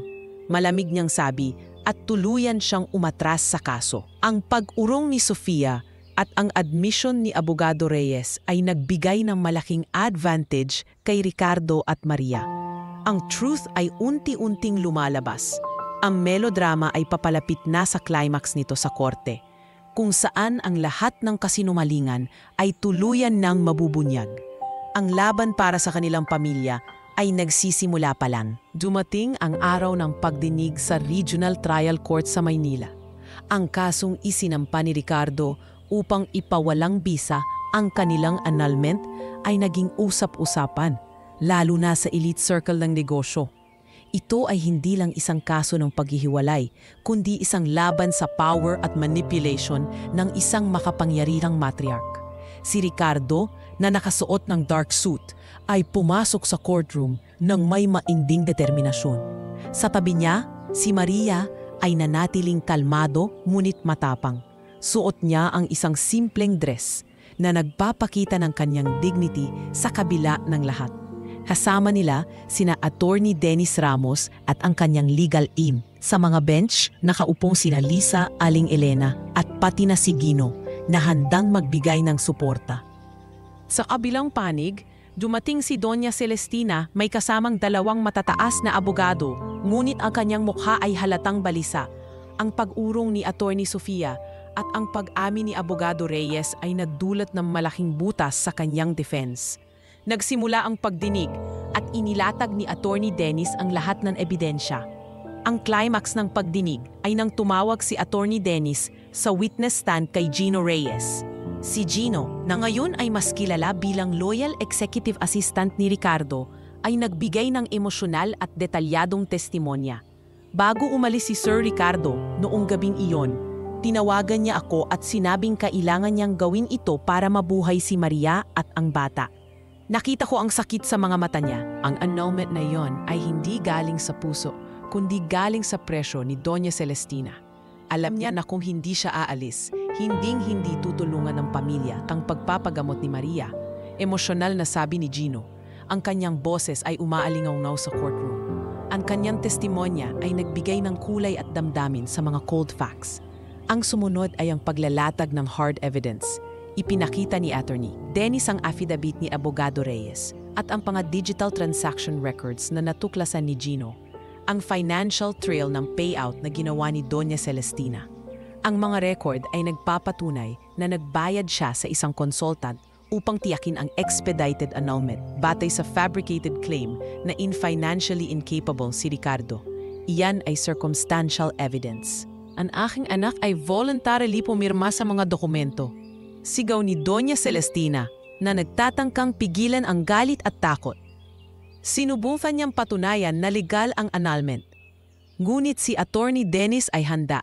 Ipinapakita ng mga dokumento na ito, Your Honor, na hindi lang coercion ang naganap, kundi manipulation din sa mga medical records ni Miss Maria Santos. Upang lalong maging desperate si Mr. Corpus at lisanin ang kanyang asawa. Ang intent ay hindi paghihiwalay, kundi blackmail. Tiningnan ni Doña Celestina si Ricardo at sa mga mata ng kanyang anak. Nakita niya ang isang matapang at matatag na lalaki na hindi na niya kayang kontrolin. Ang kanyang power at influence ay naglaho sa harap ng concrete evidence at emotional testimony. Sa sandaling iyon, napagtanto niya na ang kanyang laban ay tapos na. Ang kanyang effort na protektahan ang bloodline ay nauwi sa pagtataksil sa kanyang sariling anak. Sa halip na ipagpatuloy ang argument, bigyang tumayo si Doña Celestina. Ang kanyang mukha ay putlang-putla. Tiningnan niya si Maria, na ngayon ay nakangiti ng may bahagyang relief. Naglakad siya palabas ng courtroom. Iniwan ang kanyang mga abogado at ang kanyang kaso. Tahimik at talunan. Ang pag-alis niya ay ang silent admission of guilt. Matapos ang maikling recess, naglabas ng desisyon ang judge. Batay sa ebidensya at mga testimonya, natuklasan ng korte na ang annulment na iniharap noong 10 taon ay bunga ng coercion at fraudulent claims. Dahil dito, ang annulment ay hereby ipinapawalang bisa. Ang kasal ni Ricardo Corpus at Maria Santos ay restored at legally binding. Sila ay kimikilala na mag-asawa at ang bata, si Rica Santos, ay legitimate heir ng pamilya Corpus. Ang kaso ay adjourned. Ang courtroom ay napuno ng bulungan. Niyakap ni Ricardo si Maria ng mahigpit. Ito ang climax na hindi lamang nagpawalang bisa sa kasinungalingan, kundi nagpatunay sa kanilang pag-ibig. Sa labas ng courtroom, sinalubong sila ni Lisa, Ben, Gino at Aling Elena ng may masayang pagbati. Ang 10 taon ng paghihirap ay nagwakas, ngunit ang tagumpay na ito ay simula pa lamang ng reconstruction ng kanilang pamilya at buhay. Ang Corpus Empire ay makikita na ang true face ng kanilang CEO, isang lalaking pinili ang pag-ibig kaysa sa yaman. Ito na ang huling bahagi ng melodrama at simula ng redemption. Ang desisyon ng korte ay nagdulot ng malaking ripple effect hindi lang sa pamilya Corpus kundi maging sa business community. Ang muling pagiging legal na mag-asawa ni Ricardo at Maria ay isang malaking tagumpay.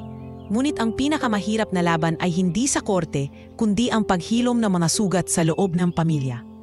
Ang unang sorpresa ay nagmula kay Don Romulo, ang ama ni Ricardo. Pagkatapos ng court hearing, lihim siyang lumapit kina Ricardo at Maria.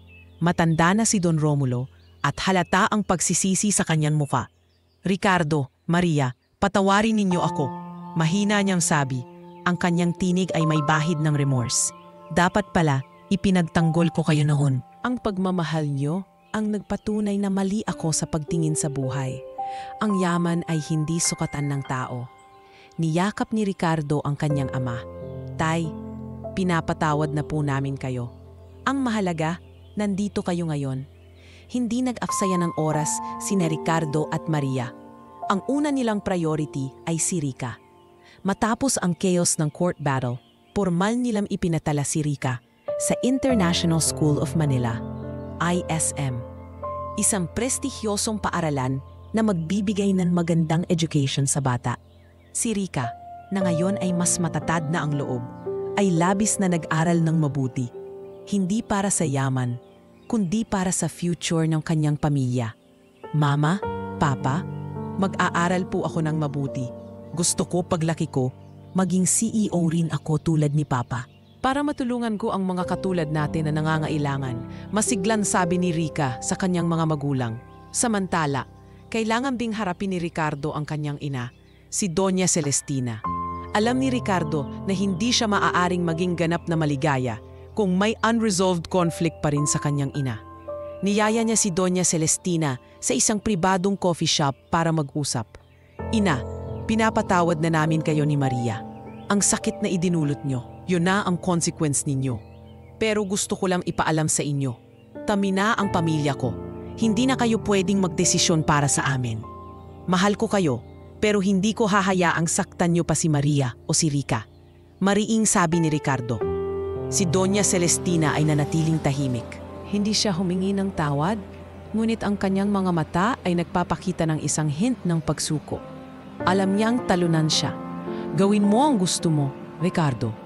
Pero ang Corpus Empire ay dapat manatiling number 1. Ang tanging nasabi niya, ang pag-uusap ay isang pagkakasundo, hindi dahil sa love, kundi dahil sa respect at pagtanggap ng katotohanan. Upang lalong mapagtibay ang posisyon ng Corpus Empire, nagdesisyon si Maria na gamitin ang kanyang skills at passion para sa pagtuturo sa isang mas malaking platform. Ricardo, gusto kong magtrabaho sa Corpus Foundation.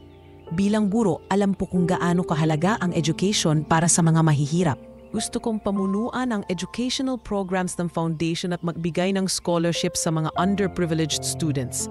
Masigasig na mumpahi ni Maria. Tuwang-tuwa si Ricardo sa ideya.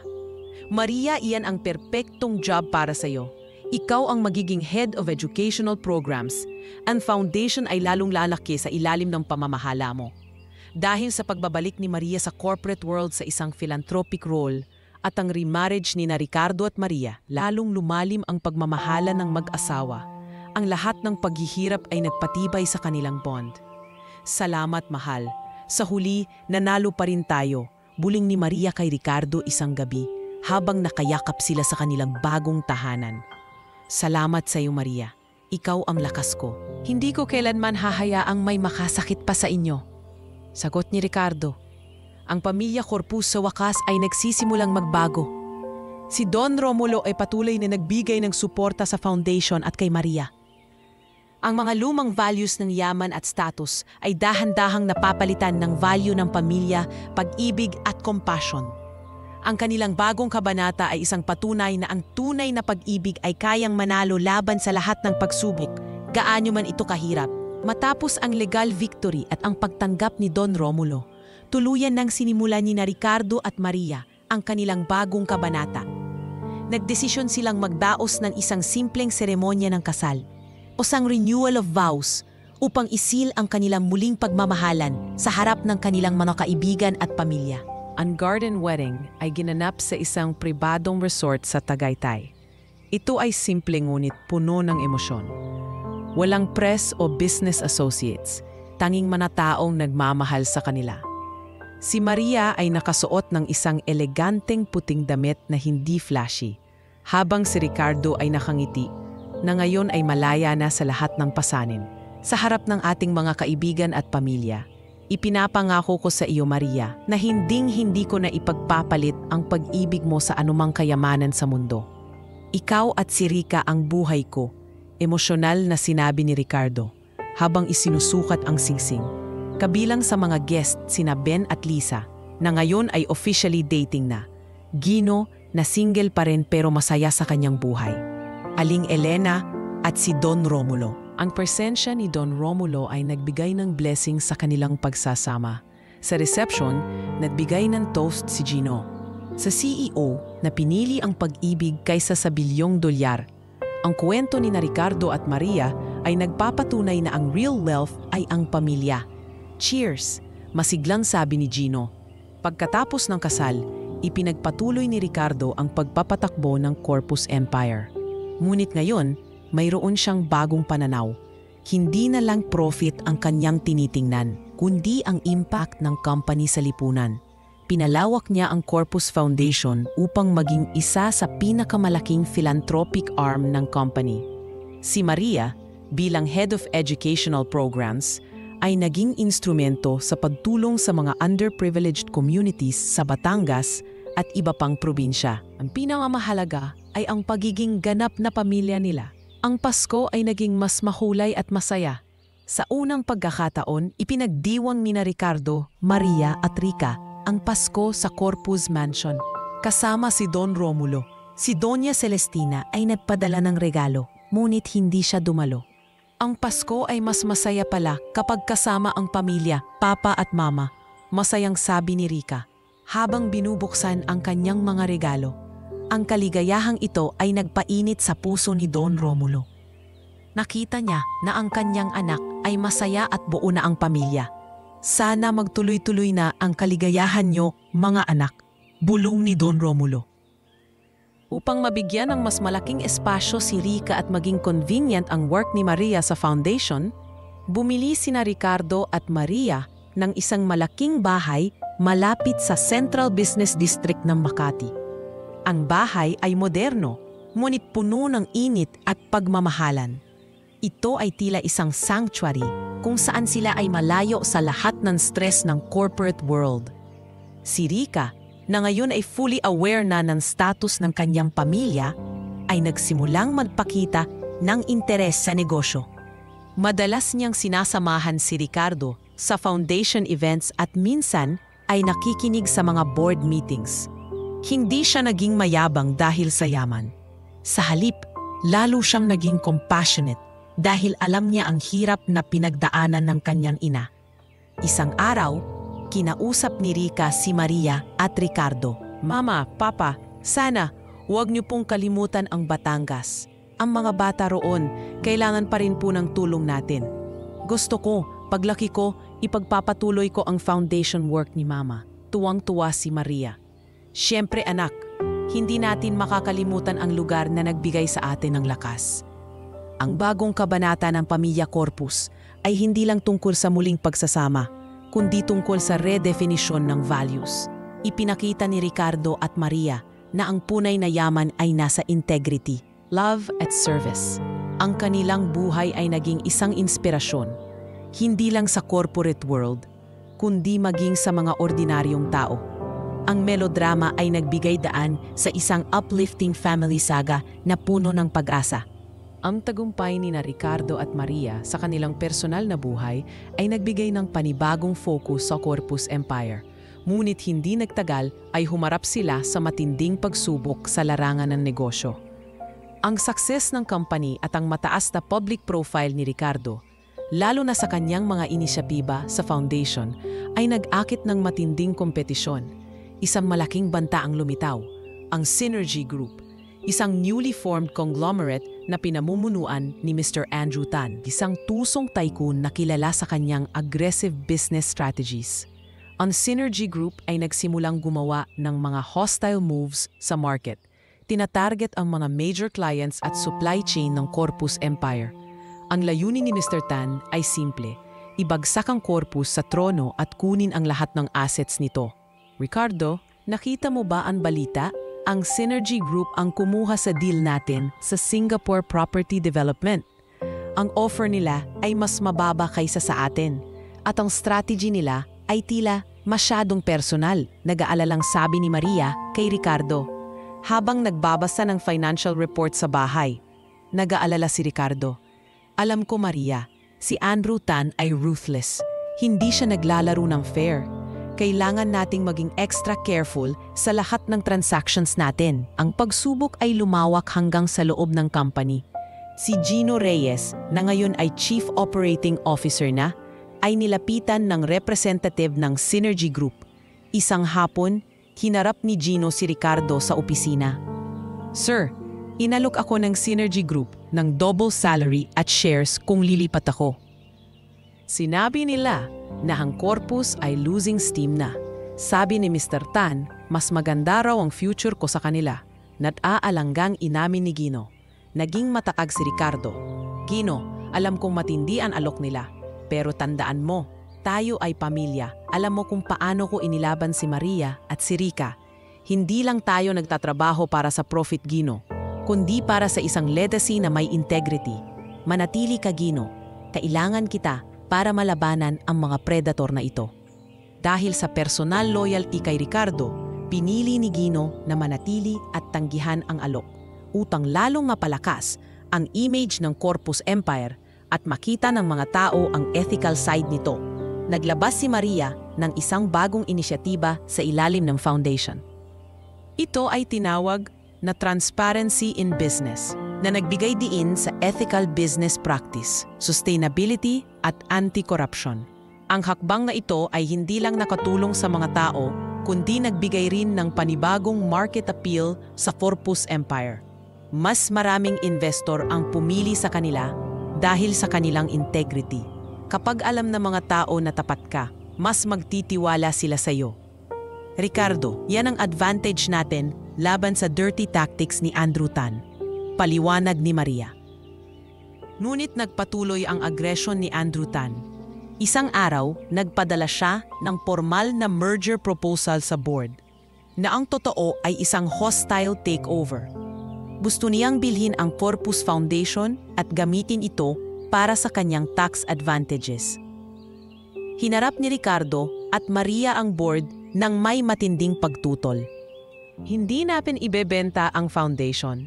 Iyan ang heart and soul ng company. Hindi natin hahayaang gamitin ni Andrew Tan ang ating charity work para sa profit niya. Matigas na sabi ni Ricardo. Matapang nilang tinanggihan ang merger proposal na nagdulot ng surprise sa buong business community. Dahil sa tindi ng pressure, lumapit si Don Romulo, na ngayon ay retired na, kay Ricardo. Dahil sa kanyang mahabang karanasan sa negosyo, nagbigay siya ng isang legal strategy na makakatulong kay Ricardo na mapanatili ang mga key assets at contracts ng Corpus Empire. Anak, kailangan mong i-secure ang long-term contract sa mga loyal clients.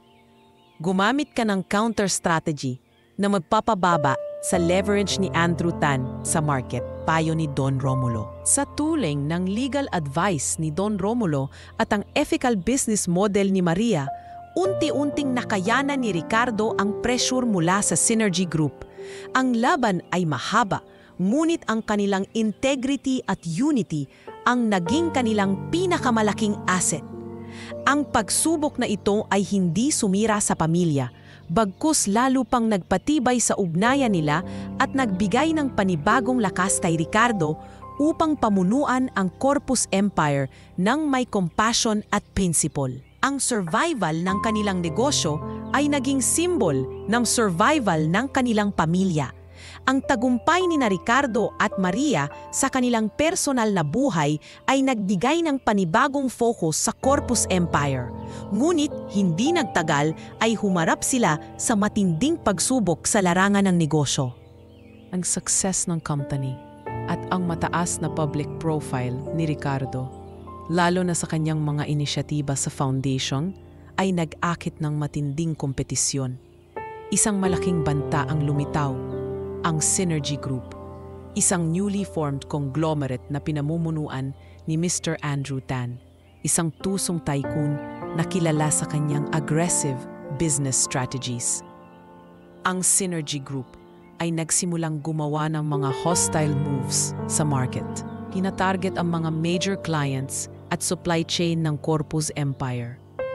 Ang layunin ni Mr. Tan ay simple, ibagsak ang Corpus sa trono at kunin ang lahat ng assets nito. Ricardo, nakita mo ba ang balita? Ang Synergy Group ang kumuha sa deal natin sa Singapore Property Development. Ang offer nila ay mas mababa kaysa sa atin at ang strategy nila ay tila masyadong personal. Nag-aalalang sabi ni Maria kay Ricardo habang nagbabasa ng financial report sa bahay. Nag-aalala si Ricardo. Alam ko, Maria, si Andrew Tan ay ruthless. Hindi siya naglalaro ng fair. Kailangan nating maging extra careful sa lahat ng transactions natin. Ang pagsubok ay lumawak hanggang sa loob ng company. Si Gino Reyes, na ngayon ay Chief Operating Officer na, ay nilapitan ng representative ng Synergy Group. Isang hapon hinarap ni Gino si Ricardo sa opisina. Sir, inalok ako ng Synergy Group ng double salary at shares kung lilipat ako. Sinabi nila na ang Corpus ay losing steam na. Sabi ni Mr. Tan, mas maganda raw ang future ko sa kanila. Nag-aalangang inamin ni Gino. Naging matatag si Ricardo. Gino, alam kong matindi ang alok nila. Pero tandaan mo, tayo ay pamilya. Alam mo kung paano ko inilaban si Maria. At si Rica. Hindi lang tayo nagtatrabaho para sa profit, Gino, kundi para sa isang legacy na may integrity. Manatili ka, Gino. Kailangan kita para malabanan ang mga predator na ito. Dahil sa personal loyalty kay Ricardo, pinili ni Gino na manatili at tanggihan ang alok upang lalong mapalakas ang image ng Corpus Empire at makita ng mga tao ang ethical side nito. Naglabas si Maria ng isang bagong inisyatiba sa ilalim ng foundation. Ito ay tinawag na Transparency in Business na nagbigay diin sa ethical business practice, sustainability at anti-corruption. Ang hakbang na ito ay hindi lang nakatulong sa mga tao, kundi nagbigay rin ng panibagong market appeal sa Corpus Empire. Mas maraming investor ang pumili sa kanila dahil sa kanilang integrity. Kapag alam ng mga tao na tapat ka, mas magtitiwala sila sa iyo. Ricardo, iyan ang advantage natin Laban sa dirty tactics ni Andrew Tan, paliwanag ni Maria. Ngunit nagpatuloy ang agresyon ni Andrew Tan. Isang araw, nagpadala siya ng formal na merger proposal sa board na ang totoo ay isang hostile takeover. Gusto niyang bihin ang Corpus Foundation at gamitin ito para sa kanyang tax advantages. Hinarap ni Ricardo at Maria ang board ng may matinding pagtutol. Hindi natin ibebenta ang foundation. Iyan ang heart and soul ng company. Hindi natin hahayaang gamitin ni Andrew Tan ang ating charity work para sa profit niya, matigas na sabi ni Ricardo. Matapang nilang tinanggihan ang merger proposal na nagdulot ng surprise sa buong business community. Dahil sa tindi ng pressure, lumapit si Don Romulo, na ngayon ay retired na, kay Ricardo. Dahil sa kanyang mahabang karanasan sa negosyo, nagbigay siya ng isang legal strategy na makakatulong kay Ricardo na mapanatili ang mga key assets at contacts ng Corpus Empire. Anak, kailangan mo i-secure ang long-term contracts sa mga loyal clients. Gumamit ka ng counter strategy na makapababa sa leverage ni Andrew Tan sa market. Payo ni Don Romulo. Sa tulong ng legal advice ni Don Romulo at ang ethical business model ni Maria, unti-unting nakayanan ni Ricardo ang pressure mula sa Synergy Group. Ang laban ay mahaba, ngunit ang kanilang integrity at unity ang naging kanilang pinakamalaking asset. Ang pagsubok na ito ay hindi sumira sa pamilya, bagkus lalo pang nagpatibay sa ugnayan nila at nagbigay ng panibagong lakas kay Ricardo upang pamunuan ang Corpus Empire ng may compassion at principle. Ang survival ng kanilang negosyo ay naging simbol ng survival ng kanilang pamilya. Ang paghuli kay Mr. David at ang paglabas ng evidence na nag-uugnay kay Doña Celestina sa corporate espionage ay nagdulot ng matinding skandal sa mundo ng negosyo. Ang Corpus Empire ay nalagay sa balita at ang reputasyon ni Doña Celestina ay tuluyang nasira. Ang mga allies at business partners niya ay nagsimulang lumayo at ang kanyang personal assets ay sinimulan ng imbestigahan. Ang power ni Doña Celestina, na minsan ay tila walang hangganan, ay biglang naglaho. Nahaharap siya ngayon sa legal charges at social ostracism. Ang kanyang business ventures na hiwalay sa pangunahing Corpus Empire ni Ricardo ay nagsimulang humina. Ito ang kanyang rock bottom. Sa halip na ipahuli at sampahan ng kaso ang kanyang ina, wala akong kailangan sa iyo, Maria. Kung nandito ka para pagtawanan ako, umalis ka na. Malamig na sabi ni Doña Celestina na pilit pa ring nagpapakatatag. Hindi po ako nandito para doon, Doña Celestina. Alam kong mahirap ang sitwasyon niyo ngayon. Malumanay na sabi ni Maria. Pero ito ang kailangan niyong malaman. Ang galit at paghihiganti ay walang maidudulot na mabuti. Kung gusto niyo pong maging masaya si Ricardo, kailangan niyo pong tanggapin ang pamilya niya. Hindi niyo po kailangang maging powerful para mahalin. Ang tanging kailangan niyo ay maging isang ina. Ang mga salita ni Maria ay tumagos kay Doña Celestina. Ang katotohanan ay tila isang malamig na tubig na ibinuhos sa kanyang ulo. Napagtanto niya na ang kanyang obsession sa legacy at wealth ay nagdulot ng kalungkutan sa lahat, lalo na sa kanyang sarili. Ang pag-uusap na iyon ang naging turning point. Matapos ang ilang araw ng matinding pag-iisip, nagdesisyon si Doña Celestina na magbago. Humingi siya ng tawad kay Ricardo. Anak, patawarin mo ako. Nabulag ako sa yaman at power. Hindi ko nakita ang tunay na halaga mo. Hindi ko nakita na si Maria ang tunay na kaligayahan mo. Umiiyak na sabi ni Doña Celestina. Tinanggap ni Ricardo ang tawad ng kanyang ina. Niyakap niya ito, at ang yakap na iyon ay ang closure na kailangan niya mula sa 10 taon ng grief at pagtatago. Pinapatawad na po namin kayo, nanay. Pero hinding-hindi na po ako papayag na saktan niyo pa si Maria at si Rica. Sila na po ang priority ko. Malinaw at matigas na babala ni Ricardo. Ang panghuli, humingi rin si Doña Celestina ng tawad kay Maria. Salamat, Maria, sa pagpapatawad sa akin. Sana, bigyan mo ako ng pagkakataon na maging lola kay Rica kahit sa malayo. Para ipakita ang kanyang sincerity, nagdesisyon si Doña Celestina na magbigay ng full support sa Corpus Foundation. Sumali siya sa board bilang isang non-voting member at nagbigay ng malaking donasyon. Ginamit niya ang kanyang mga connections at expertise upang tulungan ang foundation sa mga fundraising events at logistics. Doon, natagpuan ni Doña Celestina ang panibagong purpose sa buhay. Ang kanyang drive sa negosyo ay napalitan ng drive sa philanthropy. Natutunan niya na ang pagbibigay ay mas rewarding kaysa sa pagkuha. Ang kanyang pagbabago ay nakita ng lahat at ito ay nagbigay ng pag-asa na ang isang tao ay kayang magbago gaano man siya naging masama sa nakaraan. Ang pamilya Corpus ay nagsimulang maging buo, hindi dahil sa wealth, kundi dahil sa power of forgiveness at unconditional love. Ang melodrama ay nagbigay daan sa healing at redemption. Ang mga taon ay lumipas ng mabilis at puno ng pagbabago. Si Rica Corpus ay lumaki bilang isang maganda at matalinong dalaga. Bit-bit ang humility at compassion na natutunan niya sa kanyang ina at ang sharpness sa negosyo na namanan niya sa kanyang ama at lolo. Ang kanyang buhay ay naging isang patunay na ang pag-ibig at determinasyon ay mas mahalaga kaysa sa status. Sa kanyang pagtatapos sa International School of Manila, ISM, si Rica ay nagbigay ng isang emosyonal na talumpati nang tapos siya bilang valedictorian ng kanyang klase. Sa gitna ng kanyang talumpati, pinasalamatan niya ang kanyang mga magulang at lola na ngayon ay masaya nang nakaupo sa harap. Gusto kong pasalamatan ang aking mama, si Maria, sa pagtuturo sa akin ng halaga ng integrity at compassion.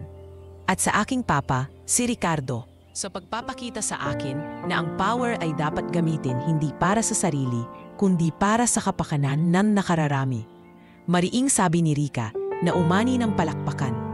Matapos ang graduation, nagdesisyon si Rica na mag-aral ng Business Administration sa Wharton School of Business sa Estados Unidos, isa sa pinakamahuhusay na business school sa mundo. Ito ay upang lalo pa niyang mahasa ang kanyang skills para sa future leadership ng Corpus Empire at ng foundation. Bago siya umalis, nagkaroon siya ng isang one-on-one na pag-uusap kina Ricardo at Maria. Mama, Papa, pagbalik ko, gusto kong magsimula ng sarili kong foundation. Ang focus ko po ay tulungan ang mga kababaihang naapi at underprivileged, yung mga katulad po natin na kailangang maging malakas para sa kanilang mga anak. Gusto kong gamitin ang influence ng pangalan ng Corpus para sa mga boses na hindi naririnig, pangarap ni Rica. Tumang-tuwa sina Ricardo at Maria. Susuportahan ka namin, anak. Iyan ang tunay na legacy ng pamilya natin. Sabi ni Ricardo. Ang idea ni Rica ay umani rin ng suporta mula kay Doña Celestina. Dahil sa kanyang reformasyon at pasyon sa philanthropy, nag-alay siya ng malaking donasyon sa future foundation ni Rica. Rica, anak, ang expertise ko sa fundraising ay ibibigay ko sa iyo. Gawin mo iyan. Kung mayroon kang magagawa na mabuti sa power ng ating pangalan, gawin mo. Ito ang aking way of giving back. Sincero niyang sabi. Upang ipagdiwang ang milestone na ito, nagdesisyon ang buong pamilya Corpus na magbakasyon. Nagkaroon sila ng isang family vacation sa Batangas, sa bayan ng San Rafael, ang lugar kung saan muling nagtagpo sina Ricardo at Maria. Ang bakasyon na iyon ay mas naging meaningful kaysa sa mga luxury trips na dati nilang nakasanayan. Sa Batangas, kasama nila sina Aling Elena, Mang Tonyo at ang kanilang mga kaibigan. Ang paglalakbay na ito ay nagpapakita ng kanilang full acceptance sa kanilang nakaraan at ang pag-asa sa kanilang kinabukasan. Ang highlight ng bakasyon ay ang romantic proposal ni Gino at Lisa. Sa isang sunset dinner sa tabing dagat, nag-propose si Gino kay Lisa sa harap ng pamilya Corpus. Lisa, sa loob ng maraming taon, ako ang assistant ni Ricardo, pero ngayon, gusto kong maging partner mo habang buhay. Salamat sa pagiging kaibigan ni Maria at sa pagiging rock ko. Will you marry me? Tanong ni Gino habang inaalay ang singsing. Umiiyak sa tuwa si Lisa. Oo, Gino. Yes! Ang proposal ay nagdulot ng panibagong kaligayahan sa pamilya. Sina Ricardo at Maria ay naging mga wedding planners nila. Ang joy ay dumami. Ang melodrama ng kanilang buhay ay tuluyan ng napalitan ng isang uplifting family saga. Ang legacy ni Ricardo at Maria ay hindi lang tungkol sa pera, kundi tungkol sa pag-ibig, integrity at forgiveness. Ang kanilang story ay nagiging inspirasyon sa kanilang mga anak at kaibigan. Ang happy ending ay unti-unti nang natutupad. Makalipas ang ilang buwan mula nang mag-propose sina Gino at Lisa sa Batangas, naganap ang kanilang kasal. Ang seremonya ay intimate at elegant sa parehong garden resort kung saan nag-renew ng vow sina Ricardo at Maria. Si Ricardo ang best man at si Maria ang maid of honor. Ang kasal ay naging selebrasyon, hindi lang ng pag-ibig ni Gino at Lisa, kundi ng unbreakable bond ng kanilang mga kaibigan at pamilya. Sa reception, nagbigay ng speech si Ricardo. Sa 10 taon na kasama ko si Gino, siya ang naging tapat kong kaibigan at konfidente. Ngayon, masaya ako na makita siyang makakatagpo ng true love kay Lisa. Ang pamilya Corpus ay hindi lang bloodline, kundi bond ng pagmamahal. Cheers sa inyo, Gino at Lisa. Masayang sabi ni Ricardo. Ang pagdalo ni na Don Romulo at Doña Celestina ay nagpapakita ng full acceptance sa lahat ng nangyari. Pagkatapos ng kasal, nagdesisyon si Ricardo na ipasa na ang CEO posisyon ng Corpus Empire. Sa loob ng mga taon, napatunayan na ni Gino ang kanyang loyalty at capability na pamunuan ang company. Ang desisyon na ito ay hindi bunga ng pagkapagod, kundi ng realization ni Ricardo na ang kanyang true calling ay sa philanthropy. Gino, ikaw na ang formal CEO ng Corpus Empire. Buo ang tiwala ko sa iyo na pamumunuan mo ang company ng may integrity. Ang aking full-time job na ngayon ay ang Corpus Foundation, mariing sabi ni Ricardo. Tuwang-tuwa si Gino. Salamat, Sir Ricardo. Sisiguraduhin kong hindi lang lalago ang profit ng company, kundi mapapanatili ko ang ethical standard na itinayo mo at ni Maria. Si Ricardo, kasama si Maria, ay nagtrabaho ng buong puso sa Corpus Foundation. Ang focus niya ay lalong palakihin ang scope ng foundation sa housing, healthcare at education. Si Maria naman ay nagpatuloy sa pagiging head of educational programs. Makalipas ang ilang taon, bumalik si Rica mula sa Wharton Business School, equipped ng knowledge at experience. Sa halip na agad na pumunta sa corporate side, sumali siya sa Corpus Foundation. Papa, Mama, kailangan ko munang matuto mula sa inyo. Gusto kong makita kung paano gumagalaw ang foundation sa ground level bago ako umuupo sa board. Gusto kong simulan ang project ko para sa mga kababaihan, sabi ni Rica, na nagpakita ng determination na tulad ng kanyang ina noong kabataan nito. Si Rica ay nagtrabaho kasama sina Maria at Doña Celestina. Ang 3 henerasyon ng Corpus Women ay nagtatrabaho ng magkakasama. Isang simbol ng healing at unity. Si Doña Celestina, sa kanyang senior role sa fundraising, ay nagbahagi ng kanyang mga connections kay Rica, na nagpapakita ng kanyang full commitment sa legacy ng compassion. Ang pamilya Corpus ay tuluyang namuhay ng masaya at payapa. Ang kanilang kwento ay nagbigay diin sa aral ng buhay. Ang tunay na kayamanan ay hindi nasusukat sa yaman, kundi sa katapatan, pagmamahalan at lakas ng pamilya. Ang melodrama ng kanilang past ay nagbigay daan sa isang legacy ng integrity at service. Ang kasalukuyan nilang buhay ay isang testament na ang redemption ay possible. Sina Ricardo at Maria, na yon ay mga full-time philanthropists na, ay laging magkasama. Sa huling bahagi ng kanilang kwento, makikita silang nakaupo sa kanilang veranda, pinapanood ang sunset. Alam mo, Ricardo, kung hindi nangyari ang lahat ng iyon, hindi natin malalaman ang tunay na halaga ng pag-ibig natin. Ang 10 taon na iyon ay mahirap, pero iyon ang nagpatibay sa atin, malumanay na sabi ni Maria, habang nakahawak sa kamay ni Ricardo. Oo, mahal, ang pag-ibig natin ang manalo. Ikaw ang CEO ng puso ko, at ang ating pamilya ang aking greatest asset, sagot ni Ricardo. Hinalikan niya si Maria. Ang kanilang pag-ibig na nasubok ng kayamanan, kasinungalingan at sakripisyo ay naging walang hanggan. Ang happy ending ay hindi fairy tale, kundi ang bunga ng choice na pinili nila. Ang piliin ang katotohanan at ang pamilya higit sa lahat. Ang kwento ni na Ricardo at Maria ay tapos na at ito ay isang kwento ng kumpletong kaligayahan.